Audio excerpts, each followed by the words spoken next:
Hello, Star Wars The Clone Wars fans. This is Septus Destroyers with another Star Wars The Clone Wars episode review. And in this review, it is on the episode Massacre, the first episode of a 4-part season finale, which at some point will feature the return from the dead of Darth Maul. First thing I want to talk about in this episode is the main character of this episode, and maybe the arc as a whole, and that character is Asajj Ventress. Now, as we said, I didn't really like or dislike Asajj Ventress before this episode, because she never really struck me as a majorly important character. She was pretty okay. I don't really think much of her because there's always other characters to focus more on in past episodes of her, and then in the old Clone Wars micro series you were more thinking about Anakin in that duel between him and Asajj on that planet. I think it was Yavin 4. Yeah, Asajj went through a lot of character development here, and she definitely is now a character liked by me. She's still not the best looking female around, but yeah, she's not intended to be, so I don't really need to go into details on that. But yeah, Asajj has definitely improved this episode and definitely went through a lot of development. And the very end scene with her and Talzin talking and Talzin leaving and Ventress is all alone is quite touching, actually, I have to say. Next thing I'm going to talk about is the Night Sisters and Mother Talzin. Now, the season 3 trilogy that involved the Night Sisters was a pretty interesting arc, but didn't really feature the Night Sisters doing anything apart from Karis and Nolaf, but they didn't actually technically do anything either. It was all Ventress really in that duel against Dooku. And for a trilogy that was called after the Night Sisters, they didn't really do much, if anything, in that. And they certainly weren't the main focus of the last episodes of that trilogy, but definitely featured a lot more here, and were definitely part of an epic battle in this episode. And Mother Talzin, has to be said honestly, she was a pretty dull character last season, but she's definitely not anymore. And I would take a Mother Talzin action figure now, but but last season, if were told we would get a Talzin action figure, I would have said no right away. But now she's not such a dull character, so who knows? Hasbro actually did say they were considering her. They're not sure where to make an animated version, a realistic version though. But yeah. Talzin definitely was much cooler in this episode, and even showed a bit of a sadistic side to her with all the torturing of Count Dooku. Third topic is on General Grievous, the good general himself. Now, as we said, the Clone Wars portrayal of Grievous so far, this Clone Wars, has been awful, to say the least. I mean, the old Clone Wars and even Revenge of the Sith partially showed him to be a great warrior. Now he just looks like such an idiot in this show and such a fool. Don't even get me or other Grievous fans. I'm not really a big fan actually, but yeah, he's a good villain. Started on the Gungans thing. That was so not Grievous out there. And I was just Lucas and his fetish of having his children Gungans must win against every cool character. But Grievous, for the first time really in this show, has actually been made to look like the character we knew from Revenge of the Sith and the old Clone Wars series, which was just brilliant. Even if I'm not a massive Grievous fan, I have to admit, seeing Grievous actually being Grievous and not some fool was actually brilliant, I have to say, and he definitely killed off a lot of characters and definitely looked like the warrior we expect him to be, like mercilessly slaughtering Night Sisters and those zombies that I'll get to very soon. Nothing I want to talk about actually is Katie Lucas Lucas's adopted daughter, is the writer of the season finale, and she was also the writer of the Night Sisters trilogy, actually, back in season 3.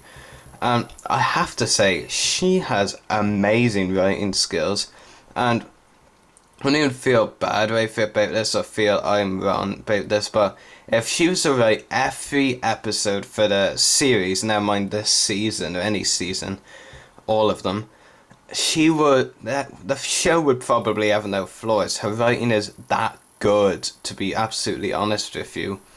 And I wouldn't mind her just being the only writer. She has some great writing in it. And this episode is another fine example of that. And I really do hope she gets more chances to show off her writing skills.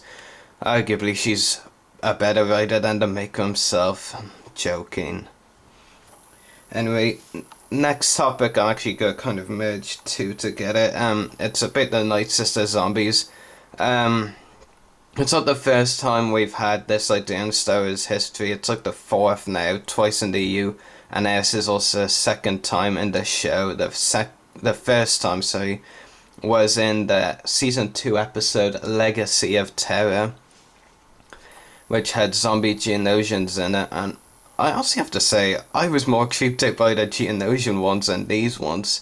I didn't really find it that scary. Maybe it was because I'd seen this kind of thing before, of course, with the Geonosian zombies and other films I've watched with zombies in them.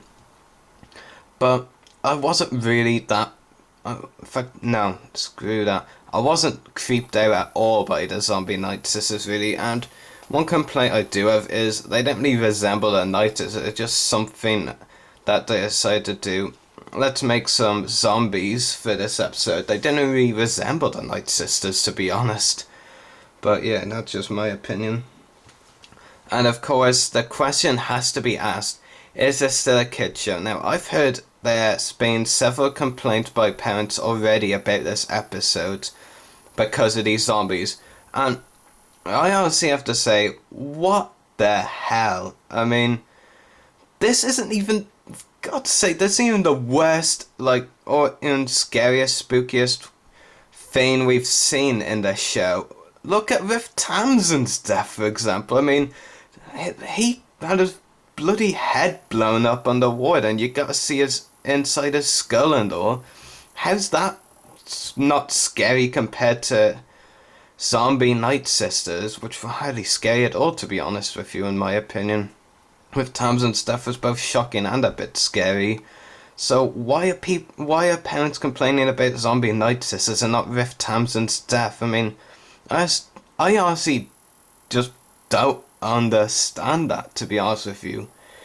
And I don't want to go on and on about it, but I just don't get that. I can't really compare the Ventress Kiss of Death on Cult here because that was cut out by Cartoon Network, so I can't really comment on that.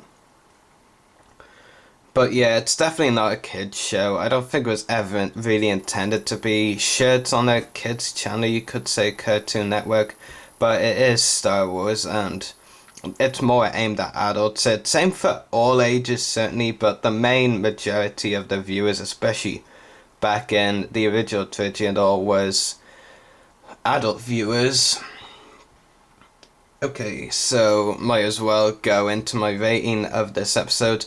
It deserves nothing other than 10 out of 10. Great action, great character development. Every character went through some development, which is very surprising because usually there's always a few characters who go through no development, such as the Box. I mean, none of the bounty hunters besides Tyrone, maybe Cad Bane in one shot, and, well, I can't really say anything about Herdine because he did everything pretty much, so yeah, it was great to see every character go through development in this episode. So yeah, 10 out of 10 by far, 11 out of 10 if I can manage that, but I know I can't. And even then, next week's episode looks like it could be better. It looks very interesting from the preview and images I've seen.